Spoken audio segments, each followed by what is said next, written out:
Assalamualaikum warahmatullahi wabarakatuh. Audiens yang terhormat dimanapun berada, saya bernama Desbidaya dengan NPM A1J021006, mahasiswa Prodi Pendidikan Nonformal, Fakultas Keguruan dan Ilmu Pendidikan Universitas Bengkulu, dengan dosen pembimbing Bapak Dr. Ilham Abdullah MPD, dengan mata kuliah Konsep Dasar Pendidikan Anak Usia Dini. Baiklah, pada kesempatan ini saya akan menyampaikan materi dengan judul Peran Orang Tua dalam Mendidik Anak Usia Dini. Adapun tujuan penyampaian materi dan manfaatnya ialah untuk mahasiswa nonformal PAUD, pendidikan PAUD, pendidikan anak usia dini, orang tua anak usia dini, dan masyarakat pada umumnya, serta pengelola lembaga pendidikan anak usia dini. Dengan penyampaian saya ini diharapkan pendengar dapat memahami tentang konsep dasar pendidikan anak usia dini, agar potensi dapat lebih berkembang di masyarakat sehingga akan terwujud sumber daya manusia yang berkualitas tinggi di masa yang akan datang. Adapun pendidikan usia dini adalah suatu upaya pembinaan yang ditunjukkan kepada anak sejak lahir sampai dengan usia 6 tahun yang dilakukan melalui pemberian rangsangan pendidikan untuk membantu pertumbuhan dan perkembangan jasmani dan rohani anak agar memiliki kesiapan dalam memasuki pendidikan lebih lanjut. Hal ini sesuai dengan Undang-Undang Nomor 20 Tahun 2003, Pasal 28 Ayat 1, 2, dan 3 berisi pendidikan anak usia dini diselenggarakan sebelum jenjang pendidikan dasar, di mana pendidikan anak usia dini diselenggarakan melalui jalur pendidikan formal, ada non-formal ataupun informal. Pendidikan anak usia dini pada jalur pendidikan formal berbentuk seperti taman kanak-kanak atau TK, dan ada orang tua mempunyai peran pertama bagi anak-anaknya. Untuk membawa anak kepada kedewasaan, orang tua harus memberi contoh baik karena anak suka mengimitasi kepada orang tuanya. Di keluarga, anak berintegrasi dengan ayah, ibu, ataupun anggota keluarga lainnya, di mana memiliki pendidikan informal berupa kebiasaan. Sebagai bentuk peran orang tua dalam keluarga, berkewajiban mengajarkan anak-anaknya tentang banyak hal yang melalui kebiasaan seperti cara makan, bertutur kata, ataupun bangun pagi dan sholat subuh, serta masih banyak yang lainnya. Keluarga merupakan lingkungan pertama bagi anak. Di lingkungan keluarga, untuk pertama kalinya anak mendapatkan pengaruh sadar, karena di dalam keluarga merupakan lembaga pendidikan tertua yang bersifat informal. Adapun dalam keluarga sebagai lingkungan pendidikan yang pertama sangat penting dalam membentuk pola kepribadian anak, karena di dalam keluarga anak pertama kali berkenalan dengan nilai dan norma. Keluarga sebagai salah satu dari pusat pendidikan yang bertugas untuk membentuk kebiasaan-kebiasaan yang positif sebagai fondasi yang kuat dalam pendidikan informal. Anak-anak menurut kebiasaan yang dilakukan orang tuanya, baik yang bersifat positif maupun negatif, di mana dalam keluarga ayah dan ibu menjadi pemimpin dan penanggung jawab utama. Setiap anak berhak dan wajib mendapatkan pendidikan dari orang tuanya. Sebagai bentuk peran orang tua dalam keluarga, ayah dan ibu bertugas memberikan contoh positif, sehingga menjadi kebiasaan bagi anak untuk selalu melakukan hal yang positif. Karena di dalam Islam, apabila orang tua tidak memberikan pendidikan kepada anaknya, maka orang tua itu telah berbuat zalim kepada anaknya dan kelak dipertanggungjawabkan di hari akhirat. Banyak sekarang anak usia dini yang hanya bermain tanpa diimbangi dengan bimbingan dari orang tuanya, seperti untuk belajar mengaji ataupun yang lainnya, dan menganggap bahwa anak usia dini itu tidak perlu belajar karena mereka menganggap tugas anak usia dini hanya bermain, sehingga orang tua tidak memfasilitasi untuk belajar, apalagi memberi contoh yang baik bagi anaknya, karena mereka menganggap tugas anak usia dini hanya bermain. belajar itu hanya untuk anak SD yang didapatkan dari sekolah saja. Padahal pada usia anak usia dini itu perlu dorongan, contoh serta peran orang tua dalam memperoleh pendidikan yang baik.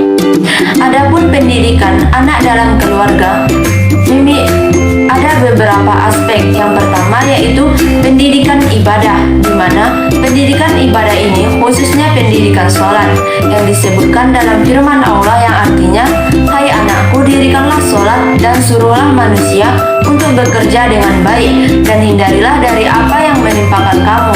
Sesungguhnya hal yang itu diwajibkan oleh Allah." Quran Surat Luqman ayat 17.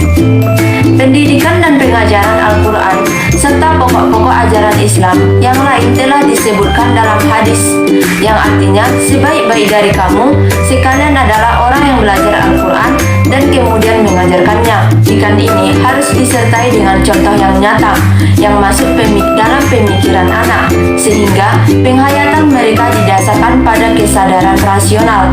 Dengan demikian, anak sedini mungkin sudah harus diajarkan mengenai baca dan tulis, kelak menjadi generasi yang Qurani yang tangguh dalam menghadapi zaman.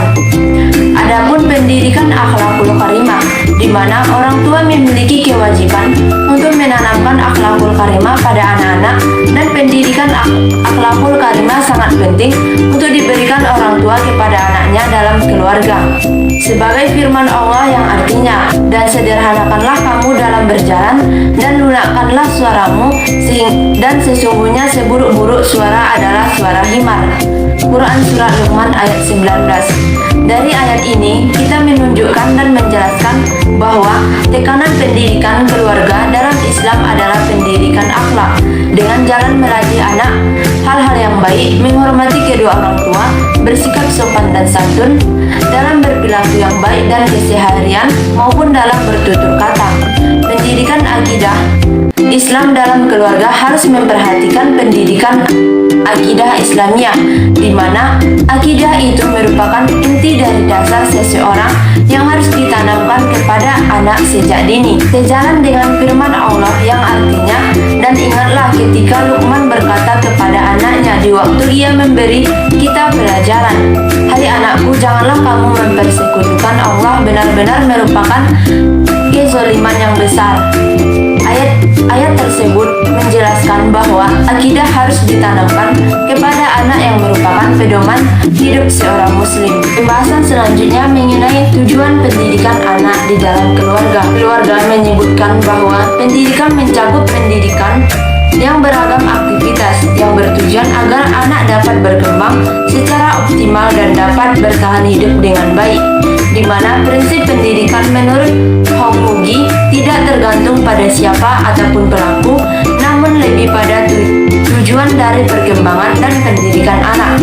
Oleh karena itu, tujuan pendidikan meliputi pendidikan fisik, pendidikan emosi, dan pendidikan sosial. Yang pertama yaitu pendidikan fisik, di mana mencakup semua aktivitas yang bertujuan agar anak dapat bertahan hidup dengan baik dan menyediakan kebutuhan dasarnya. Yang kedua ada pendidikan emosi yang mencakup pendampingan ketika anak mengalami kejadian-kejadian yang tidak menyenangkan seperti merasa terasing dari teman-temannya, takut ataupun mengalami trauma. Pendidikan emosi ini bertujuan agar anak memiliki kemampuan yang stabil dan konsisten dalam berintegrasi dengan lingkungannya. Sementara itu, dalam pendidikan sosial yang bertujuan agar anak tidak merasa terasing dari lingkungan sosialnya yang akan berpengaruh terhadap perkembangan anak pada masa-masa selanjutnya. Peran keluarga dalam pendidikan anak dapat dilakukan dengan beberapa pola.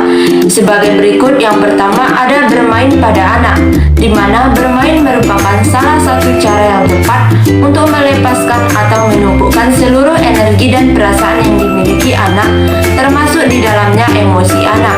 Selain itu, biasanya dengan bermain anak juga dapat mengembangkan hubungan sosial mereka. Yang kedua, ada permainan yang dapat melatih kecerdasan sosial. Hal bermain peran dalam boneka tangan maupun wayang. Dalam pembelajaran nilai sosial emosional, ajak anak keluar rumah untuk berintegrasi dengan orang lain. ajak anak bermain kelompok seperti bermain sepak bola. Yang ketiga ada sentuhan ataupun belayan dan pelukan kepada anak. Interaksi antara orang tua dengan anak sangat berpengaruh terhadap kecerdasan sosial, emosional anak. Sentuhan ataupun belayan dan pelukan yang diberikan kepada anak merupakan beberapa cara yang tepat untuk membangun hubungan yang baik dan kedekatan antara orang tua dengan anak. Pemberian kata positif dan empati orang tua. Kata positif yang diberikan kepada anak membuat anak termotivasi untuk melakukan hal-hal yang berulang-ulang, perilaku yang positif, dan membuat anak percaya diri. Sedangkan empati dari orang tua membuat anak merasa orang tua menghadapi kesulitan, terutama saat anak memiliki masalah. Empati dari orang tua penting agar anak dapat lebih tenang dan merasa orang tua merasakan apa yang anak rasakan. Berapa hal penting dalam tanggung jawab orang tua terhadap anak-anak, antara lain sebagai berikut. Yang pertama, ibu didorong untuk mengasuh anak-anaknya. Pengasuhan ini terlihat pada saat kehamilan, yang berarti keamanan anak dan segala sesuatu yang bersifat keduniawian pada saat dalam kandungan.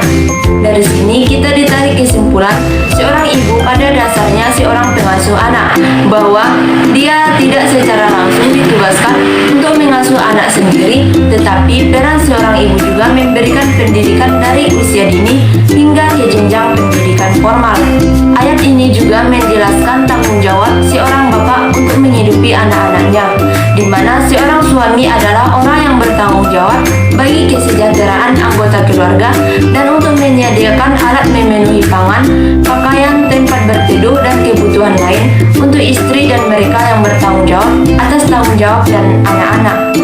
Jadi ayah sangat berperan penting dalam kehidupan untuk membiayai dan memelihara istri dan anaknya. Yang ketiga ada pendidikan yang menyangkut anak sebagai dirundingkan oleh kedua orang tua. Kejujuran ibu, ayah sekalipun seorang ibu angkat sangat penting dalam memelihara anak. Ketika keseimbangan antara hak dan tanggung jawab orang tua atas anak tercapai dengan cara memberikan pendidikan akidah, pendidikan agama, ataupun pendidikan akhlak yang tepat dalam semua aspek pada diri anak, merupakan tanggung jawab utama setiap orang tua sehingga tidak mudah dipengaruhi oleh kondisi dan situasi yang bagaimanapun. Dalam hal kedua orang tua harus memberikan pendidikan di lingkungan keluarga serta memberikan kelembagaan tertentu dalam bidang pendidikan. Baiklah, demikian penyampaian materi ini. Semoga apa yang menjadi tujuan materi ini dapat terwujud. Wassalamualaikum warahmatullahi wabarakatuh. Terima kasih.